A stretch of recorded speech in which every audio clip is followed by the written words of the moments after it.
We'd like to throw it to the audience if there's any questions for Elvis or Lucinda. You, sir. Yes. Has it ever been the case that you've written a country song after sitting down and saying, I'm going to write a country song? Or do the lyrics and the music suddenly occur to you that this is a country song? Yeah, we were talking about that. We were sitting around, Stan and Lucinda and myself were sitting around a room and talking about this very thing. And I think like any song can become a country song if a great country singer sings it. You know, I mean, I remember I had the opportunity to interview George Jones once. I was saying to him, you know, maybe you should consider some of the great songs that lie outside of the obvious country songwriting. I remember thinking, like, if he sang Gershwin, you'd never imagine like George Jones singing Gershwin, but he'd be like, I could cry salty tears, where have I been all these years? You know, that's immediately a George Jones song. I know that's a pretty poor impersonation, but I'm sure you get the idea. Lucinda, I have a question. Okay. We were talking the other night, and you were talking about your first entree into country and people that influenced you. And I was talking about Bobby Gentry. Yeah. Being an early influence. The stuff she was doing, and she was writing her own songs, and she was one of the first female singers I was influenced by who sang in a lower register. You know, so I felt real comfortable with that. Right. That worked. Yeah, because before that I was listening to singers like, you know, Judy Collins and Joni Mitchell and Joan Baez, and they all had these beautiful high voices. And then here comes Bobby Gentry, and she kind of had this lower, kind of smoky voice, and it was kind of a little country, but it wasn't a typical country thing. Right. You know, it's kind of a blend. I just really identified with it. She influenced me quite a bit. You, sir. This is for Lucinda. Do you sometimes ever feel constrained, like, to write songs in the country genre? Basically, because you felt pressure from the outside to keep writing what you've been written before. No, I don't have any pressure from anybody. Yeah, right. Good for you. I don't know if you all are aware of it. She considers herself an outsider, but she's won a Grammy for the best song of the year in country. Elvis, he mentioned earlier, really, you know, George Jones and Johnny Cash have all warmed and cut his songs. I mean, that's, you know, it's a pretty impressive Mount Rushmore kind of Well, I got place the two heads on Mount Rushmore there, you know. I mean, that was a pretty lucky break. The first one with George Jones cutting my song, you know, when I was 22, 23. The song I wrote when I was 22. It's very cool. And then later on, I mean, Johnny Cash became one of my best pals' father-in-law, which was a bit of a turn-up, you know. It was not the sort of thing that happens every day. And he came to London, 1978, I think, and announced that he wanted to record a record in my friend Nick Lowe's studio. I went and knocked on the door, as I often went round to see Nick, and there's John in the doorway of the studio, which was just like the front room of the house, and he said, "Hello, I'm Johnny Cash." Oh, man. Exactly like he does on San Quentin, you know, on the Life of San Quentin. As if he could be anybody else. He's standing there like John Wayne in the door, and he's got a big belt buckle with eagles on it, with a kind of JC on it.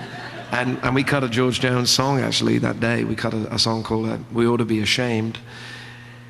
And we ought to be. It really didn't work musically, unfortunately. I should be able to tell you, and then it was a big hit, but it weren't. But he was great. God bless him. He's a great, great man. You know, he should be on Mount Rushmore, Absolutely. definitely. Yeah. And I'm wondering, because you guys are obviously so bright. I mean, you could be running Fortune 500 companies if that was your thing. And at what point did you just say, come on, man, you know?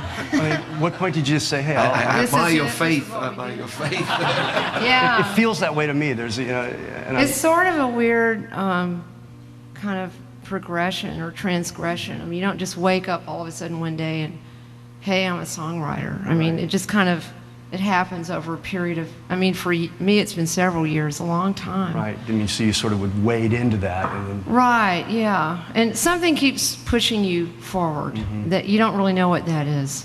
Is that sort of similar for you? I mean... Yeah, I mean, there's a lot of different kind of songs you could sing. I mean, different times in life, you use different different styles. I mean, I do. I mean, I didn't grow up in any tradition. I mean, my family's Anglo-Irish, so that's a kind of folk music. They have folk music, but it never really kind of got under my skin.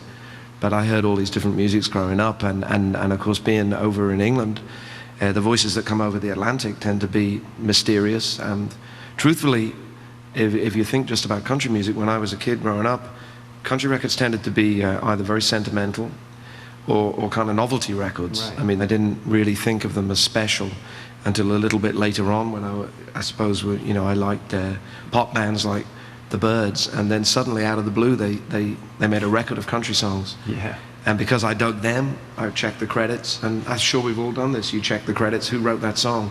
Who is this, you know, Charlie and Ira Louvin, you know? Right. Who is this Merle Haggard? And you're down a track and you never come back.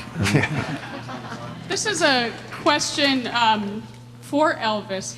If you were singing Crescent City, who knows where the best bars are? Who would know where the best bars are?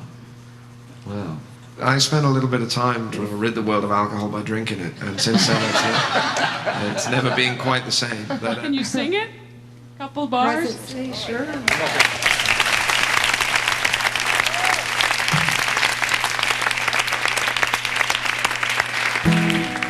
Everybody's had a few. Now they're talking about who knows who. I'm going back to this Crescent City where everything's still the same. This town has said what it has to say. Now I'm after that back highway and the longest bridge I've ever crossed over a Pontchartrain. Till they toss on Tom. That's why we say we used to dance a night away. Me and my sister, me and my brother, we used to walk down by the river.